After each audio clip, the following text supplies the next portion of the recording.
வணக்க மக்களே! எல்லாரும் தம்ப்நெயில பார்த்திருப்பீங்க. என்னடா விஜயகாந்த் சாரையும், திருவள்ளுவரையும் ஒண்ணா தம்ப்நெயில்ல போட்டுருக்கான்னு பார்க்குறீங்களா? அதாவது நான் ஆரம்பிக்கப் போற என்னோட முதல் வீடியோவே உலகப் பொதுமறையான திருக்குறள்லேருந்து ஆரம்பிக்கலான்னு இருக்கேன். அதுக்கு எதுக்குடா விஜயகாந்த் சார போட்டுருக்கன்னு கேட்கலாம்.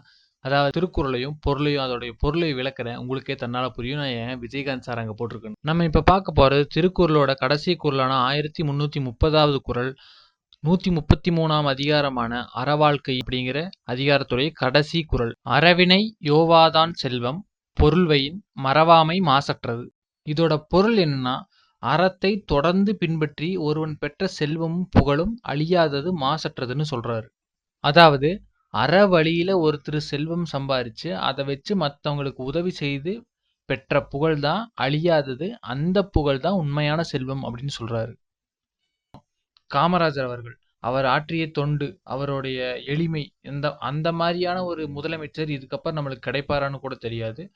அப்படி அவர் மறைந்த பின்பும் அவருடைய புகழ் அழியாது இருக்குது. நாம வாழ்ந்துட்டு இருக்கிற இந்த காலத்துல வாழ்ந்து மறைந்த ஒருத்தரை சொல்லுங்கன்னு ஒரு குழந்தை கிட்ட சொன்னா கூட அந்த குழந்தை கையை நீட்டுற ஒரு ஆள் கேப்டன் அவர்களாக தான் இருக்கும்.